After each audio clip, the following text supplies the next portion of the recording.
Soy loco por ti, América. Soy loco por ti de amores. Soy loco por ti, América.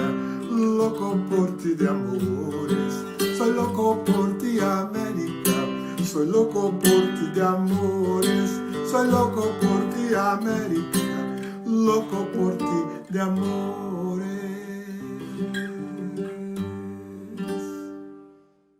Let me say first of all, hello everyone. Today we have the privilege of having the participation of Dr. Rattan, a very, very special guest in the series of high-level seminars promoted by IICA trying to analyze the impact of COVID-19 on food security issues. Dr. Rattan is a distinguished University Professor of Soil Science and Director of the Carbon Management and Sequestration Center at the Ohio State University, where he got his PhD. He has authored and co-authored 955 referred journal articles and 543 book chapters. He has written 22 books and edited and co-edited other impressive 76. He was included in the Thomson Reuters list of the world's most influential scientific minds 2014-2016 and has formed part of the Intergovernmental Panel for Climate Change IPCC 2007 Nobel Peace Prize institution. Dr. Lal has mentored 12 graduate students and 180 visiting scholars from around the world and has won many prizes for his work on soils, most recently the World Food Prize, in recognition of the great contribution he has made about the importance of soil health, which has benefited over 500 million small farmers and the food security and of many more.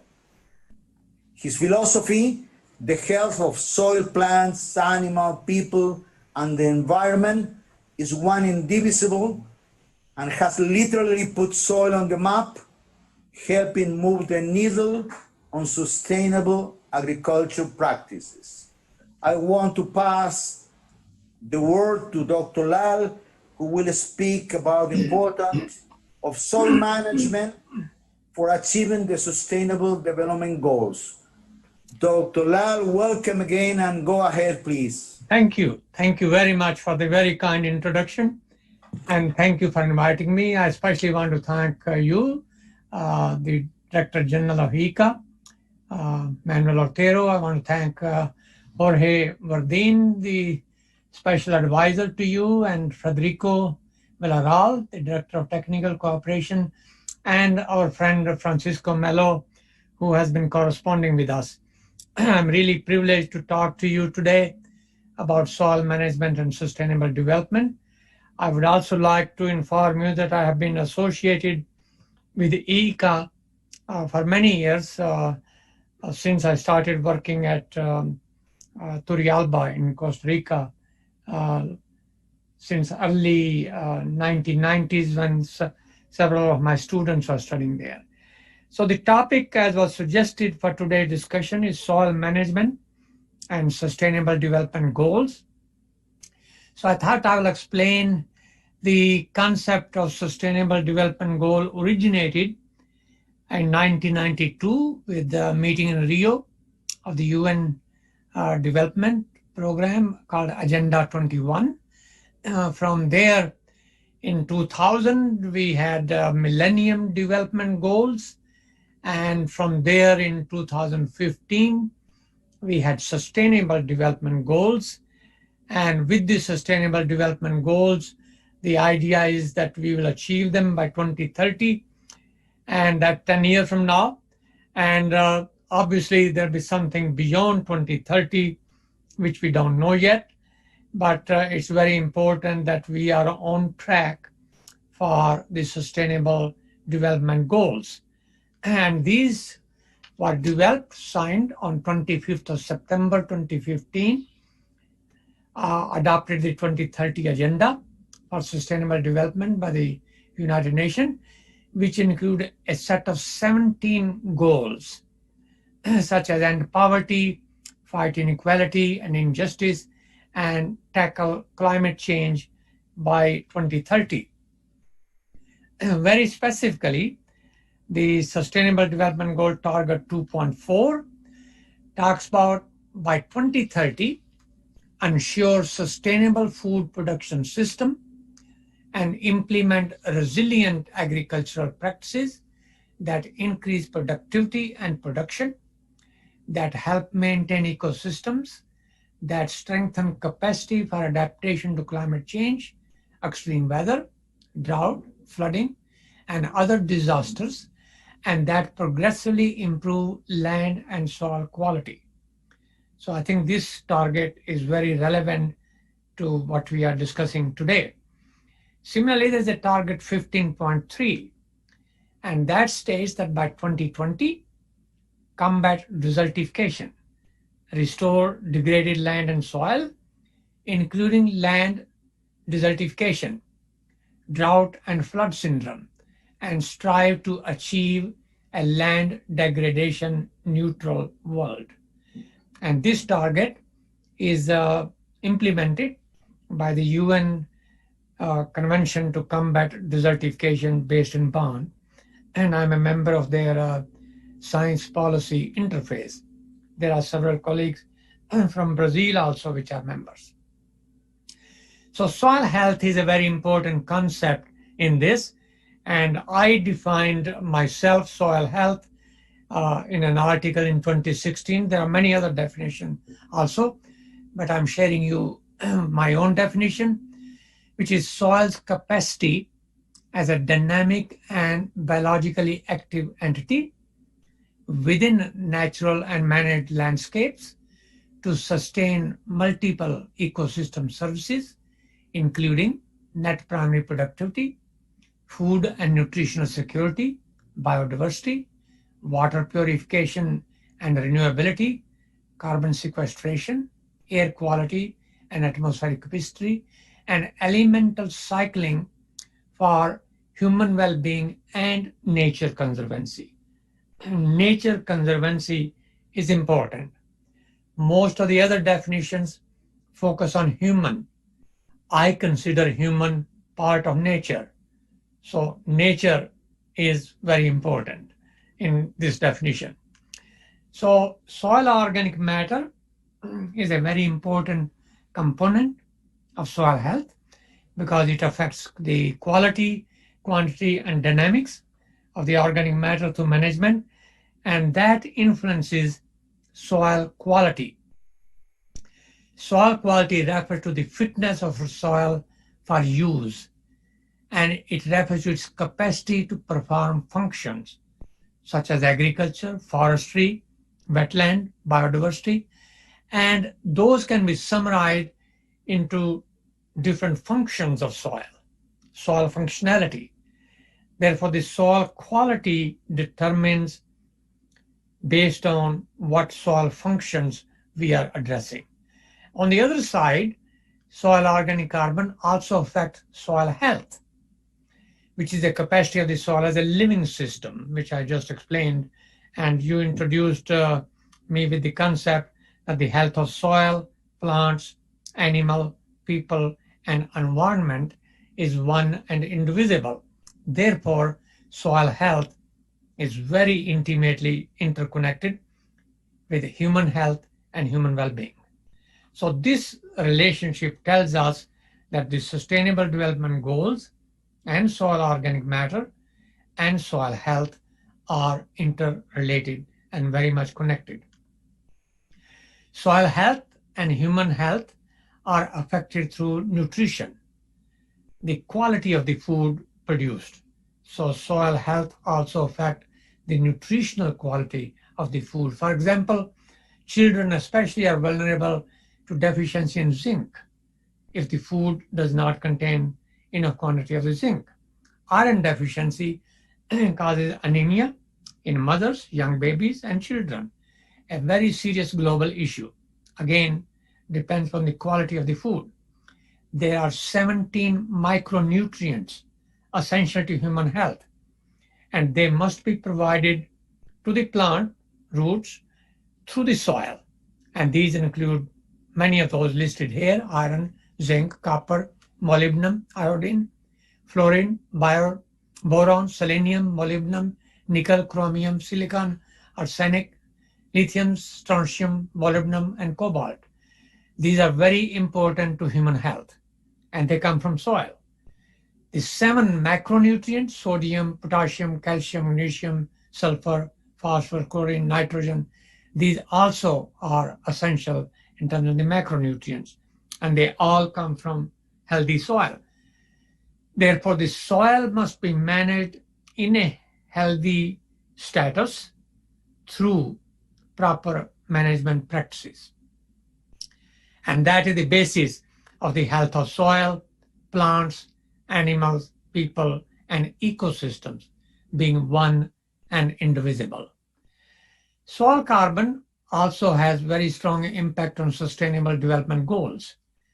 And there are several primary goals which depend on soil carbon and soil health, such as goal number 2, end hunger. Goal number 3, climate action.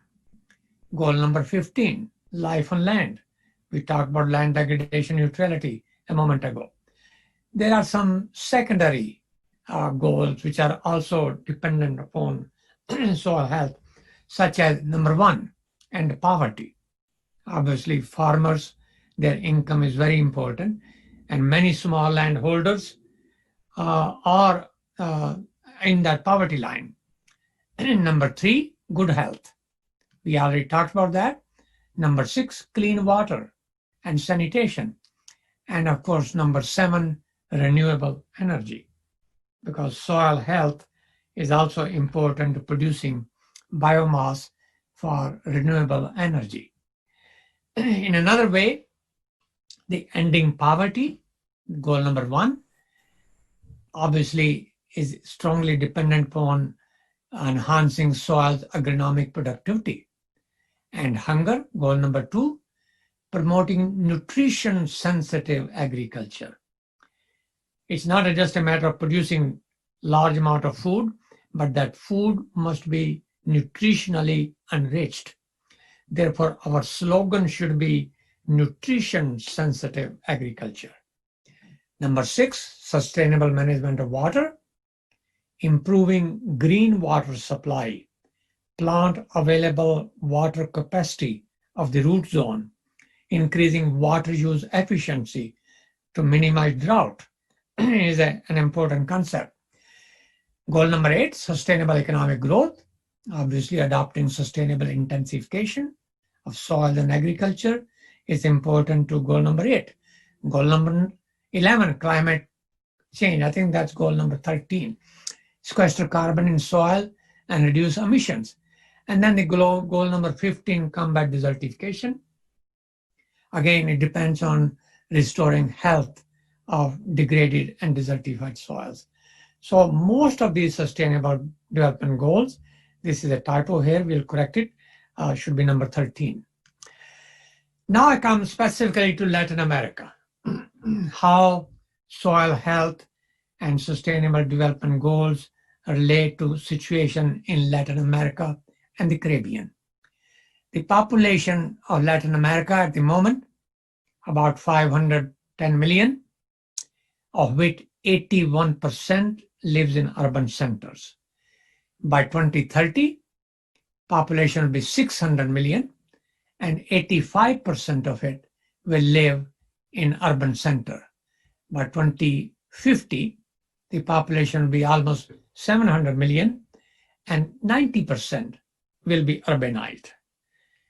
I'm emphasizing urbanization because that has very important implication to food and nutrition security. Urbanization and the total population also has strong impact on the environment. The environment impact of population is given by a formula PAT. P, the population, A, the affluence with which the population lives, or the lifestyle, and T is the technology. Fortunately, even if we have no direct control on population or on the affluence, technology, we certainly can recommend what can be done to minimize the ecological footprint of the population and their lifestyle. And in terms of Latin America, which are highly urbanized, the urbanization has to be considered very carefully in achieving the Sustainable Development Goals. And let me give you an example. The population of most cities have gone up tremendously. Mexico from 3 million to 22 million by 2020. Rio, considerable. Sao Paulo, Santiago, Buenos Aires, Lima, Bogota. Population of all these cities have gone up tremendously between 1950 and 2020 by a factor of many times, which you can see here.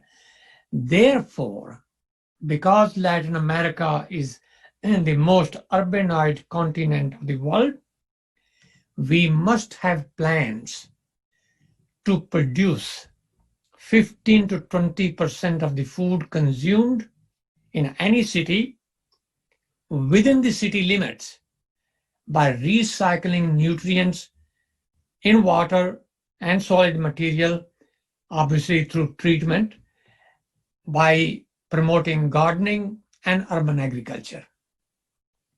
I say this because city like Rio, city like Sao Paulo, Mexico, those which are more than 10 million people, a city of 10 million requires every day 6,000 tons of food.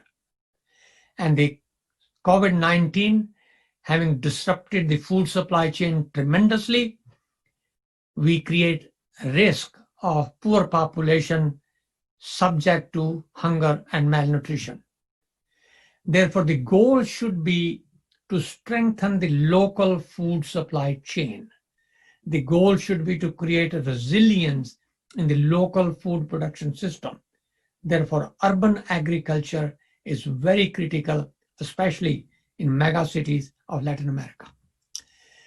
Soil degradation is a problem in Latin America. Soil erosion, 20% of the soils are affected, especially in Central America.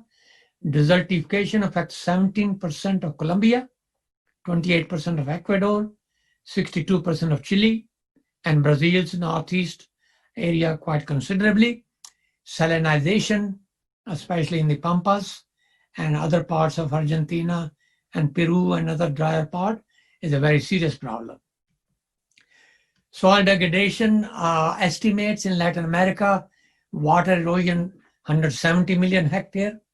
This is an old statistics, but probably more now than before. Wind erosion, another 50 million hectares. Chemical degradation, acidification, imbalance of nutrients, probably 80 million hectares. Physical degradation of soil structure, compaction, crusting, maybe another 15, 13 million hectares.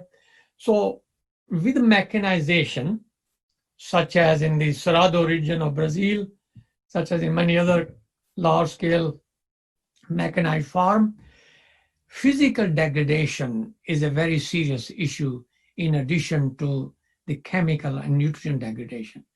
And the physical degradation is aggravated when the soil organic matter content is below 1% in the root zone. And it is below 1% in the root zone in many soils. That brings me to the next issue of climate change. Latin American region and the Caribbean is already having annual damage of more than 100 billion estimated by 2050. And this damage, which quite a large is to agriculture as well, has to be addressed. We must make agriculture a solution to climate change and environmental issue. Agriculture cannot be just a problem. It must be, it has to be a solution, because we cannot do without agriculture. The ecological change is already endangering 70% of Brazil's soybeans and as much as 45% of Mexico's corn. So these are problems which are related to cattle, enteric fermentation, which contributes almost 60% of the total net emission, manure from cattle, 23%, chemical fertilizers, 6%, others 13%. So agriculture is also a contributor, a major contributor. Therefore, improved agriculture must be a very important strategy in terms of our goal. The potential of South America to sequester carbon between 2016 and 2050.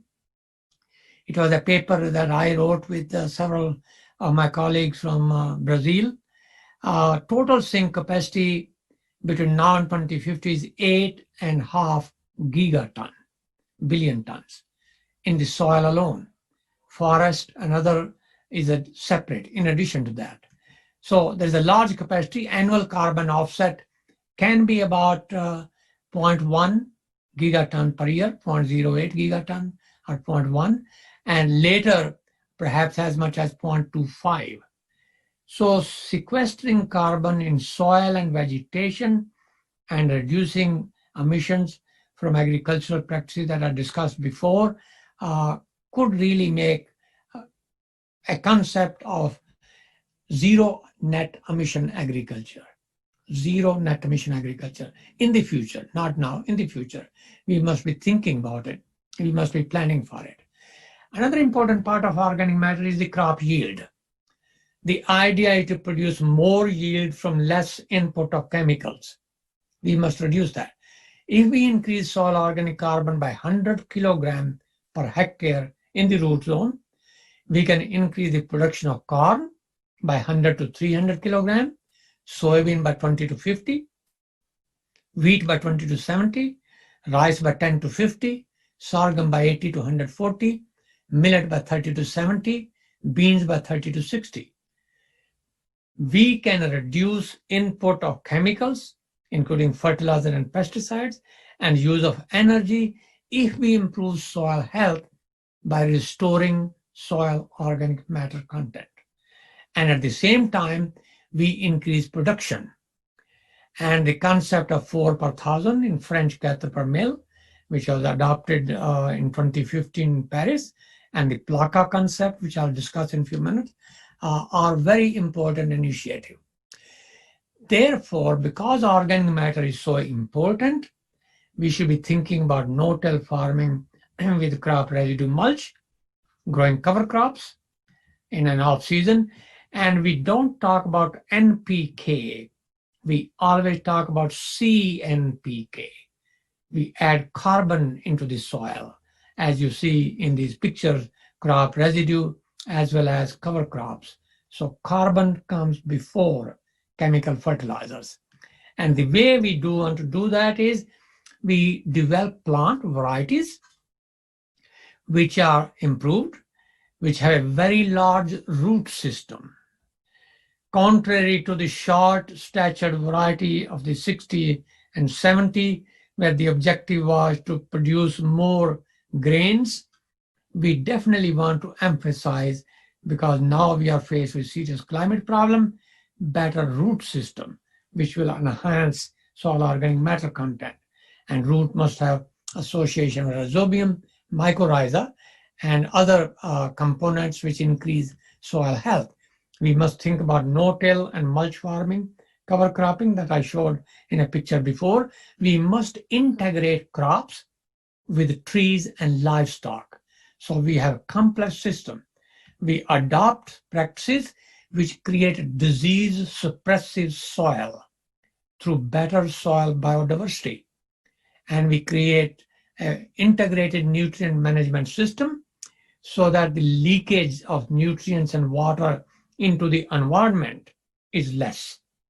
Most of the nutrient and water should be applied in such a way that they are absorbed mostly by plants and nothing is wasted into the nature because they are pollutants. So that's the scientific basis of agriculture. In this regard, I'm very pleased to say that Latin America has really made very good progress in adopting conservation agriculture. The total land area out of 180 million hectares in the world, 70 million hectares is in Latin America. So I really congratulate IICA and other institutions in Brazil, in Argentina, Chile, everywhere in promoting this very important technology. 70 million hectares out of 180 and doing better. And that's a very good sign. But there are other things. We must reduce emissions, both from agriculture and forestry, which in Latin America account for 42% of the overall, and global average about 18%. Prior to 79, the greenhouse gas emission in LAC was 10 times that of Western Europe, and it is now increasing because of intensification. Between 79 and 2019, Central and South America have reduced emission per unit of productivity. So that's a very good sign, both in terms of livestock and crop. But more needs to be done. And this is where IICA could play a very important role. While greenhouse gas emission of agriculture practices are decreasing per unit of production, there are large differences among countries of Latin America. And that we need to do more extension, scaling up, more education and awareness to that respect. So the climate action in Latin American countries could really have an important impact in relation to agriculture. Carbon sequestration in Latin America, 400 million hectares in the Amazon basin alone. The concept of carbon is limited by nitrogen. So some kind of legume-based system. So rhizobium can produce nitrogen and minimize the input of chemical fertilizer. Ecosystem carbon stock may be increased by 80 megagram metric ton per hectare over 2 centuries, and 20% increase could happen in the stock of nitrogen as well through better agriculture. Ecosystem carbon stock can increase in all regions, including especially those in the Amazon and the global tropical forest areas. So South America Latin America can really play a very important part. I was very privileged to be invited by Minister of Agriculture Antonio Walker from Chile and Minister of Environment Cristina Schneider, also from Chile, who was president of COP25 in Spain. And we discussed about the concept of PLACA, a platform for climate action in agriculture. And sustainable use of soil is very critical to that because it's the basis of science. It's a basis of integrating traditional knowledge, which in Latin America is a very critical because of 600 different ethno-linguistic groups that exist in Latin America, some of them with tremendous history of agriculture going back to millennium. And of course, the policy issue, and hopefully, in addition to science and extension and government and non-government organization, perhaps a religious organization could also be included in helping. I have been very, very impressed with the teaching of Pope Francis. His encyclic is outstanding. I salute him for his insight and thinking and promoting sustainable management of natural resources, especially because he comes from Latin America. We need visionary leaders like him. So the idea of this PLACA is training through climate action and promoting sustainable climate resilient agriculture, which is also cost effective and a natural land-based solution. And it will involve voluntary cooperation, where farmers and governments are voluntarily involved in implementing this activity. PLACA, if it's done properly, can make soils and agriculture a carbon sink rather than a carbon source through better management of crops, forests, pastures, and urban. Urban ecosystems in Latin America are very critical. Urban gardens, urban forestry, urban homeland, urban food production, urban agriculture, urban recreational facility, they should all be carbon sensitive. They should all be carbon sink so that the trees and grass and lawns can soak carbon into the soil. And relating traditional knowledge with science-based knowledge, including the religious organization, including the messages such as from Pope Francis, are very crucial to promoting this concept. Sustainable soil and agriculture of crop, pasture, forest, urban ecosystems lead to impact positive on atmosphere, on biosphere, on hydrosphere, on lithosphere, and this together through photosynthesis, through management of transpiration and precipitation, through minimizing the losses of leaching and sedimentation, and through understanding of weathering and deposition, and through policy. Policy through governments involved in PLACA can promote sustainable development goals, keep sustainable development goals on track, and hopefully 10 years from now, 2030, we achieve most of them, especially end poverty and end hunger and mitigate climate change. We have a lot of things that we can do through PLACA. For example, limit greenhouse gas emissions from land use change, from forestry and other land use uses. Phase out fossil fuel as much as possible and reduce emission of methane, nitrous oxide, and black carbon. Black carbon was an issue for Amazon forest last year when the fires happened there. Reducing land use emissions, which are critical to achieving zero net emission by 2050. We must aim at reducing absolutely net emission. We must create negative emission ecosystems, negative emission, so we can take carbon dioxide out of the atmosphere. But by 2050, agriculture must have zero net emission.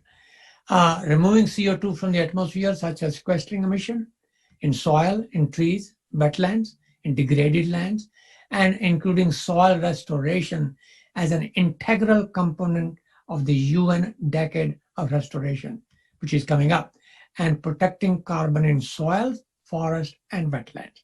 These are the goals that I had suggested to PLACA and in Spain, and I hope that they can be implemented. With that, I thank you for the opportunity to talk to you, and I'll be very glad to cooperate in any activities of mutual interest, and at the moment answer any questions that you may have. Thank you.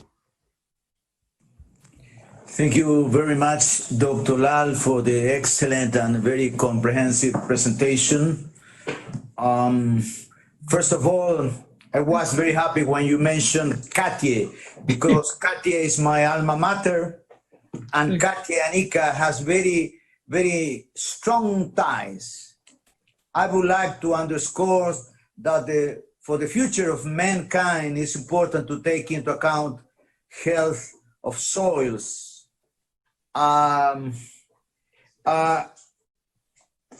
Also, you mentioned that it's important that the new equation CNPK instead of just NPK. Let me ask you something. You mentioned that the main problem in Central America is soil erosion. What do you think would be the most effective way to communicate to those small farmers, especially in Guatemala, Honduras, El Salvador, in Nicaragua, those small farmers in the dry corridor, to help to understand the importance of the health soil? Yes, very good question, very important. And the soil degradation of small landholder is impacting not only their productivity, not only their farm income, but also the nutritional quality of the food that they consume. So teaching them the way to improve soil health is absolutely critical. And you mentioned 500, 700 million. There are about 700 million farmers like that throughout the world, including Sub-Saharan Africa, including South Asia, and of course, Central America and the Caribbean. The main thing is how to ensure that their needs are met. The crop residue that I showed must be left back on the soil. A cover crop should be grown. Those farmers who cultivate 2 hectare, 4 hectare, 5 hectare do not have resources to implement those practices. Crop residue are important to them for other purposes. Cover cropping, instead of growing grain crops or food crops or cash crop, cover cropping is also something they cannot afford. So the idea is that we work through South American Development Bank, Latin American Development Bank, or the World Development Bank, or the other development organization, and pay farmers for ecosystem services. This is not a subsidy.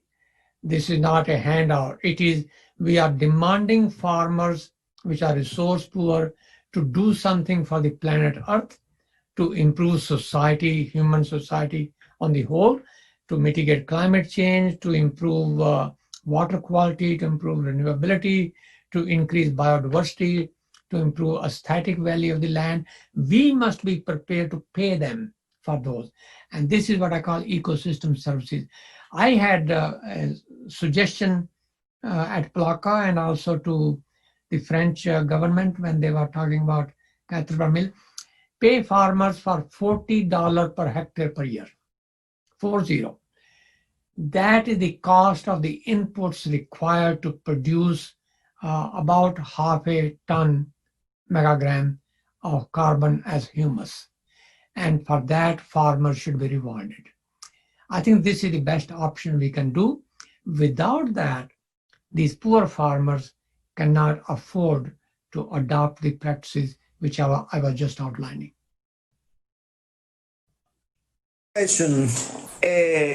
You are talking precisely about payment for ecosystem services to support farmers to implement more sustainable practices. Do you have in mind 1 or 2 successful examples worldwide about payment for ecosystem services?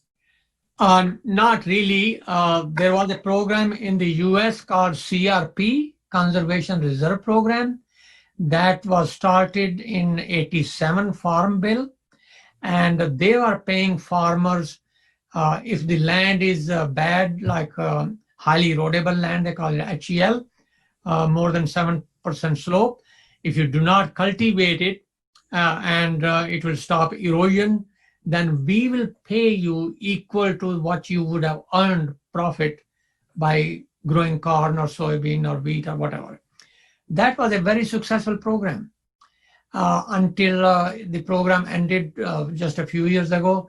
There were 16 million hectares under that program. And as a result, the sediment load in Mississippi decreased by 50% over that period. And at the same time, it improved the quality of the soil. There was a program on payment for carbon credits, but payment for carbon credits, if it's based on demand and supply, the idea is that the companies will buy credit from farmers, but unless there is a cap on the emission, such as nobody can burn more than a certain amount, the market value is not there. So the price of the carbon credit right now in Chicago Climate Exchange is very little, less than $1 per ton of CO2. So that's undervaluing a very precious resource. And whenever you undervalue a resource, it suffers from the tragedy of the commons. And we want to avoid tragedy of the commons. That's exactly what the issue is. The real solution is payment to farmer in a fair way, in a just way, in a transparent way, so that they are rewarded for what we expect them to do. We are having at IICA a lot of ministerial meetings for dealing with COVID-19.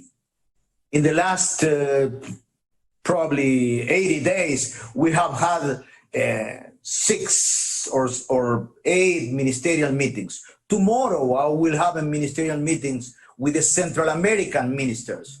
They are obsessed, and they are right, obviously, for coping with the food security issues. But what would be the key messages for those ministers to think also in the health of soils? Yes, well, very good point.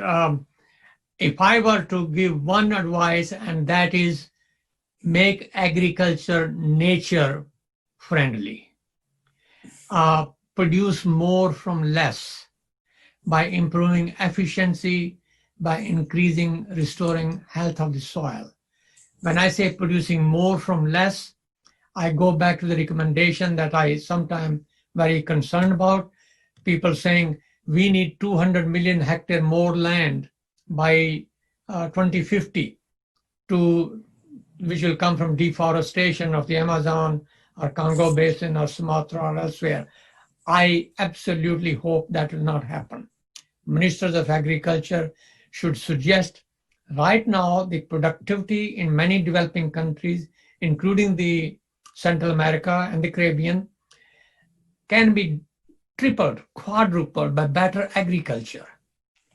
And that is the way, bridge the yield gap by better agriculture, by improving soil health, so that we can produce more from less and less. So that's one part. That means encouraging farm. The other part is we must preserve nature. It is the interaction between nature and human in very sensitive region which is causing the problem of pandemics. You go down to whether it's a bat, whether it's other wildlife, it is their encroachment that begins the transfer of virus from wild animal to human. So ultimately, long-term solution is making sure that nature is protected. And immediately, of course, we should increase local food production system. The issue that we happened in the US, for example, disruption of the supply chain, lack of availability of labor because of the issue of transport, has created difficult problems. And we should be prepared, have local food production system stronger and resilient. And that was I mentioning in an urbanized societies such as Latin America, that should be priority number one. And I hope they discuss it tomorrow. Next question, how efficient are the agriculture systems in Latin America in terms of production, food production and soil management compared with to other regions, for example, Africa? Yes, South America is something that Africa can follow as an example.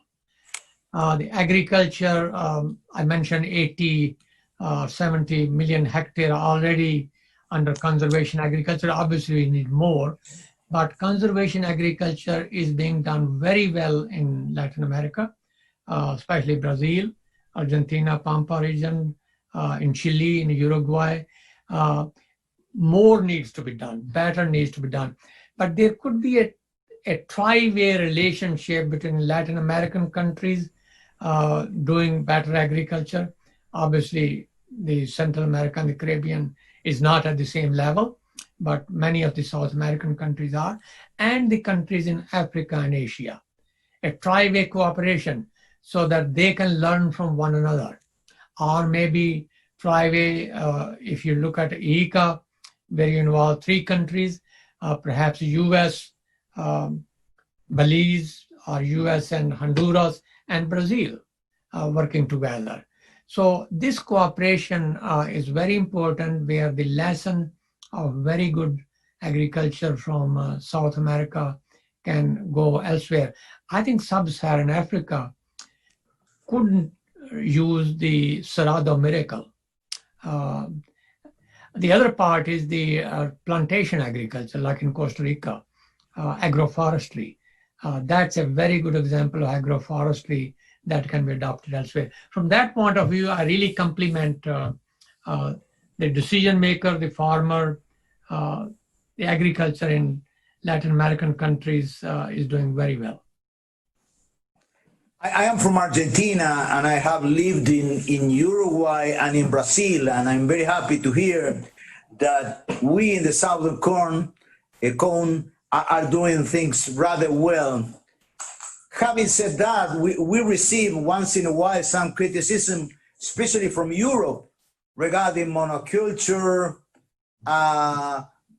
What are the next steps for restructuring soils in Southern Cone, sir? I fully agree with what you just said. Yes, monoculture and heavy dependence on chemicals is something that should be improved, especially in Argentina and Brazil, Cerrado area.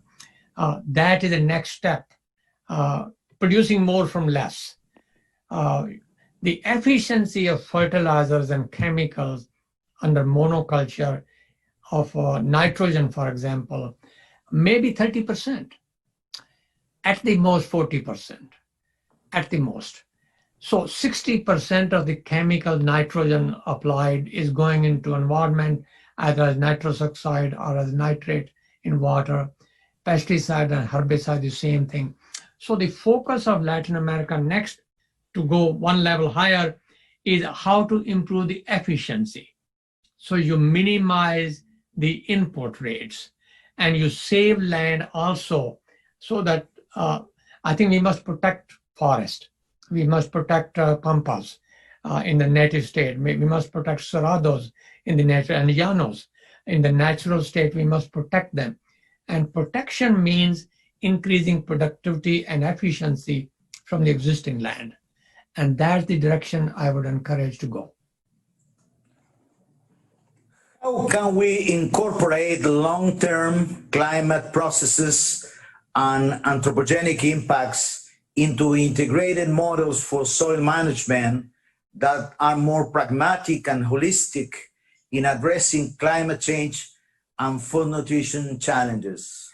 Absolutely, you have a very good point. We must meet the need for food production of the humanity, and Latin America right now is a breadbasket, obviously, because of the very good agriculture in some of the countries that we already discussed, Brazil, Argentina, Chile, and others. It is a source of food for the rest of the world. We must meet the need for food production with the absolute necessity of improving the environment. It's not either or. We have to have both. And for us to make agriculture a solution to the environment, we have to go back to farmers. Farmers are the greatest stakeholders, greatest steward of the natural resources and of the climate action. So agriculture can become then a solution to the problem. And to do that, we must recognize farmers through payments of ecosystem services. There is no other way. Expecting them to do things while sacrificing their own income is not going to be acceptable to anybody. And we shouldn't be doing that. Society should come forward and say, we salute you for providing food. We would salute you even more if you also improve the environment. And to do that, we are willing to compensate you for those services. That's the only solution. That's the only solution. Regard farmers for their contribution, respect them, and show that our respect translates into action by compensating them for ecosystem service, so that they can reduce the inputs, they can save land, and they can return some of the land back to nature, to pampas, to cerrado, to llano, to Amazon forest. That must be done. Let me make a comment. I have had a dialogue a few days ago with the new CEO of the Global Environmental Fund. The new CEO is Manuel Rodriguez, who is at the present time the Minister of Environment of Costa Rica. Yes. And he emphasized that one of his works will be to implement payment for recarbonization of soils. So he's in the same page of you, sir. I fully support him, and I heard him last week when there was a desertification day of the United Nations. He was a speaker along with the Director General of FAO and Secretary General of UNCCD, and I was a speaker immediately after him. I fully support this idea of payment, but the other part which I like to recommend, especially we are talking under the auspices of IICA, and that is the concept of land degradation neutrality.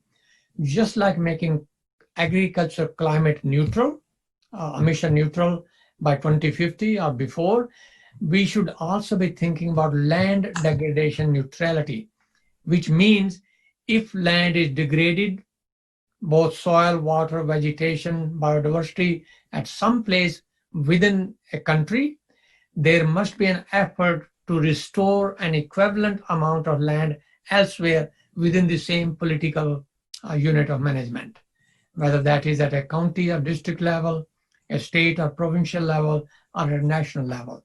And that's the Sustainable Development Goal number 15, life on land.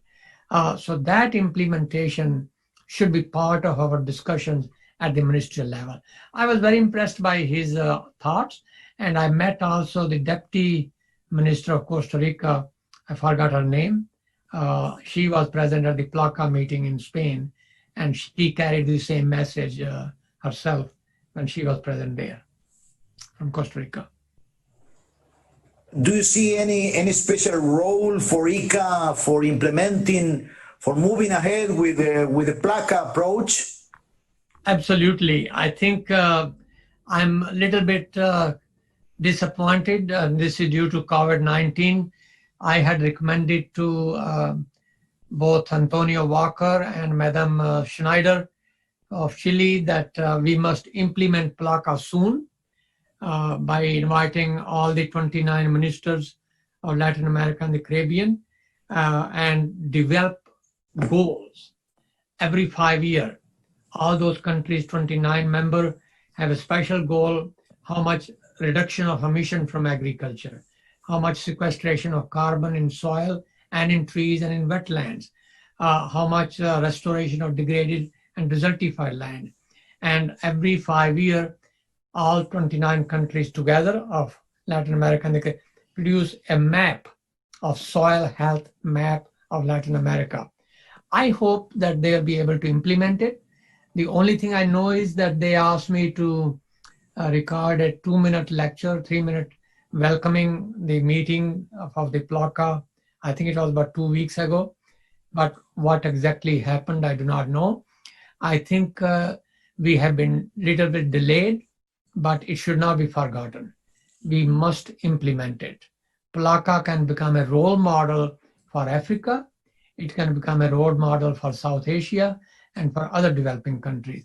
And IICA could really play a integrating organization, because you do cover the entire Americas across. You could develop those trilateral linkages and relationships. And you could also develop a program that can be implemented through IICA. I know FAO was approached. I know CGIAR was approached. I do not know if IICA was approached, but it should be. The last question, Dr. Lal, since you have obtained the World Food Prize winner, what will be your agenda in the near future? Oh, thank you. First of all, I'm really privileged. I come myself from a very small family farm, very small farm. So award to me really is a recognition of the not only the importance of soil and importance of improved agriculture, but also a respect to smallholders, because I represent them. I'm part of them. I came from that community and that society. My agenda is what we are doing today. Promote good agriculture, support farmers, and try to translate science into action and try to show that there is no way to disconnect human health and well-being from health of soil and nature. They go together. And also support the desperate poor farmers, such as you mentioned, Belize and Honduras and Nicaragua and Sub-Saharan Africa and South Asia, so that they can take care of the land, empower them, empowering farmers, and many of the farmers are women farmers. So that will be my goal with all the support that I may get from the World Food Prize Organization. It has given me a platform and encouragement that I should continue serving the farmers of the world, especially the small farmers. Okay, on behalf of the 17 million small farmers in Latin America, we want to thank for the efforts you are making. And also we look forward to receive you in IICA headquarters in Costa Rica, hopefully very soon. So you have friends in IICA, sir. Thank you. And once again, thank you and have a nice day. Thank you for the invitation. Thank you so much. Bye. Bye-bye.